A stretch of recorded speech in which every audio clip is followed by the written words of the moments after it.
किसी माँ और किसी पिता को यश प्रदान करने के लिए वो महान संत की आत्मा वहां चली जाती है, जन्म लेती है, फिर बचपन से फिर संत बनती है और संत बन करके कुछ कसर रह गई थी फिर कल्याण कार्य में लग जाती है और उस माता पिता को भी धन्य कर देती है। क्योंकि आज वासुदेव देवकी के द्वारा यदि कृष्ण का अवतार ना होता, कौन जानता देवकी और वासुदेव। कौशल्या के द्वारा राम का अवतार न होता, कौन कौशल्या को जानता। तुम्हारे द्वारा किस आत्मा का जन्म हो रहा, ये भी बहुत बड़ी बात है, छोटी बात नहीं। जिनके द्वारा दुष्ट आत्मा का जन्म हो गया, माँ बाप का भी नाम डुबा दिया। जिनके द्वारा कोई महान आत्मा, दिव्य आत्मा, श्रेष्ठ आत्मा, भगवत आत्मा आ गई, कोई संत आत्मा का जन्म हो गया, माता पिता भी धन्य हो गए, उनकी भी पूजा होने लग जाती है।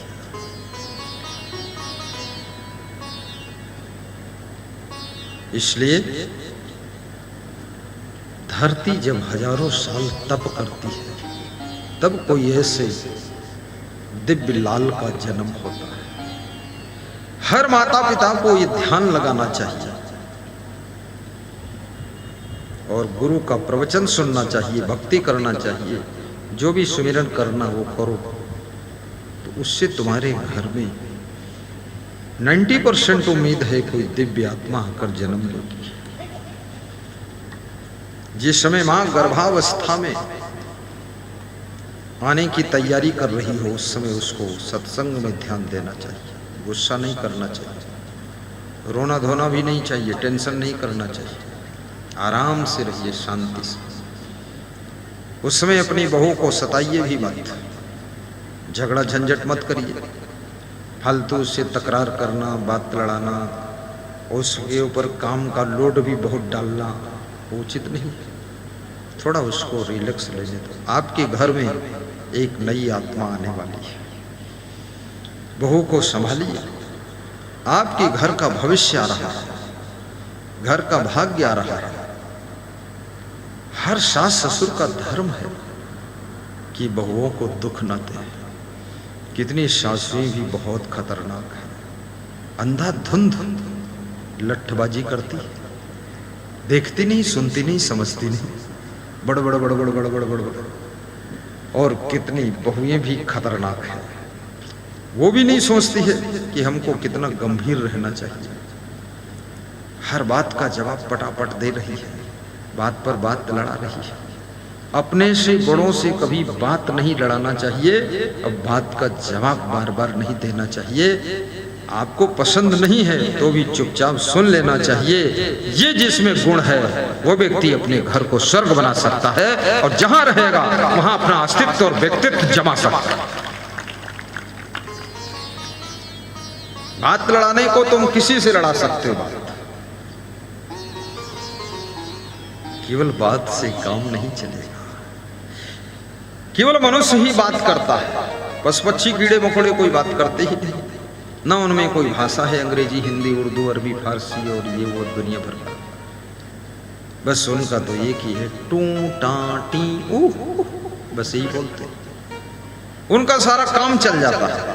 वो भी बच्चों को जन्म दे देते हैं, वो भी अपनी फैमिली पाल लेते हैं, घोंसला बना लेते हैं, मधुमक्खी छत्ता लगा लेती है, सब चलता है। सिर्फ आदमी ही एक ऐसा प्राणी है जो बहुत बात करता है, और जब तक बात बिगड़ नहीं जाती तब तक बात बंद करता ही नहीं। जब बात बिगड़ गई तब बात बंद हो गई। ऐसा कभी मत करना। अपने पति से भी बात मत लड़ाओ, वकालत करने की जरूरत नहीं है। क्या करोगे, तर्क पे तर्क ज्यादा है। पति की जीत ही पत्नी की जीत है, पति की हार पत्नी की हार है, दोनों जोड़ा है, उसमें क्या फर्क है। अपने बड़े भाई से भी बात मत लड़ो, जरूरत नहीं, आवश्यकता नहीं, शांति बना के रखो। और तुम्हारे घर में जो बुद्धिमान व्यक्ति हो उससे बात मत लड़ाइए। अगर उससे बात लड़ाओगे तो उसका मनोबल डाउन होगा, आत्मबल डाउन होगा, वो सोचना कम कर देगा, डिसीजन लेना बंद कर देगा, तुम सारे के सारे फेल हो जाओगे। क्योंकि इस दुनिया के अंदर सही डिसीजन लेना एक बहुत बड़ी बात है, और सारा खेल डिसीजन का है। निर्णय और फैसला आपका सही होना चाहिए। यदि आपका फैसला सही नहीं है, आप कितनी मेहनत करो लेकिन फेल हो जाओगे। और डिसीजन सही है, कम मेहनत में भी ज्यादा सफलता पाओगे। इसलिए घर में जो बुद्धिमान हो, जो डायरेक्टर हो, मार्गदर्शक हो, उसके मन को कोमल फूल की तरह संभालना चाहिए, अन्यथा चूक जाओगे। हमारे आश्रम के संचालक कहते थे, सब संत बैठते थे, सभी लोग बोले, कोई लोग मेरे लिए कहते थे, ऐसे शब्द मत बोलना जो इनके मन को संकोच हो जाए, ऐसा व्यवहार मत करना जो इनका मन सिकुड़ जाए, और जिसको ऐसा करना है वो आश्रम से निकल जाए, यहाँ रहना नहीं उसको। बहुत सख्त आदेश। बोले हमने गेट नहीं लगाया, आश्रम में जा सकते हैं, लेकिन इनके मन को जो दबोचेगा उसको यहाँ रहने नहीं दूंगा। छत्तीसगढ़ से मेरा एक संत आया, तो मैंने कहा साहब जी ये हमको लेने आए हैं, छत्तीसगढ़ ले जाएंगे। बोले इधर आओ। उनको बुलाया और डंडा उठाया, कहा इतना मारूंगा तुमको, यहाँ से इनको ले जाओगे तुम, आओ ठीक कर दे। बहुत कमजोर थे तो भी उनको लगता था इनको अगर ये ले जाएंगे तो हमारे आश्रम का क्या हाल होगा। हालांकि वो भी उन्हीं की ब्रांच है और मेरे ही प्रेरणा से बना, पर उनको लखीमपुर वाले आश्रम में ज्यादा लगाव था। उस व्यक्ति के मन की रक्षा करना पड़ता है, उसकी बुद्धि की रक्षा, स्वास्थ्य की रक्षा, शरीर की रक्षा और उसके आत्मबल की रक्षा करना पड़ता है।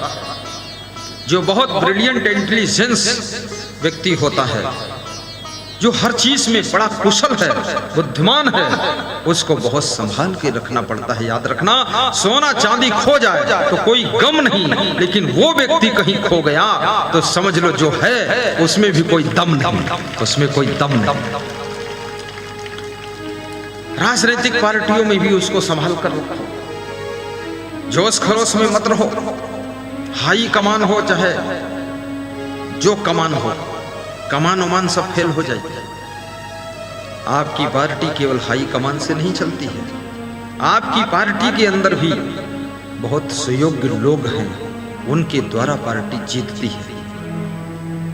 उनकी छोटी मोटी गलती को भी माफ करो, तुरंत तुम उनको पार्टी से निकाल दोगे, सस्पेंड कर दोगे, पार्टी ही खत्म हो जाएगी। केवल बाल्टी बचेगी, पार्टी नहीं बचेगी। ये नक्शेबाजी है, तुम्हारा क्रोध,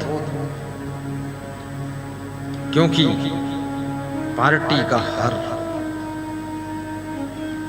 सदस्य कम से कम 1000-10,000 वोटों पर अधिकार रखता है, उसका व्यक्तिगत प्रभाव होता है, और व्यक्तिगत जो प्रभाव है उसको दूर करोगे, वो प्रभाव दूर हो जाएगा, आपकी पार्टी हारेगी। इसलिए हाई कमान को, घर के मालिक को बहुत सहनशील होना चाहिए, बहुत गमखोर होना चाहिए, बिल्कुल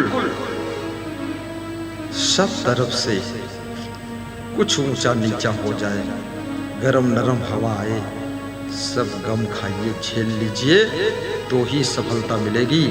क्योंकि आपके साथ में जुड़े हुए सदस्यों का भी बड़ा महत्व होता है। अकेला चना भाड़ नहीं फोड़ सकता है। सिर्फ भगवान श्री कृष्ण पांडवों के साथ में थे, लेकिन था क्या? सभी पांडव अर्जुन की बुद्धि के महत्व को समझते थे।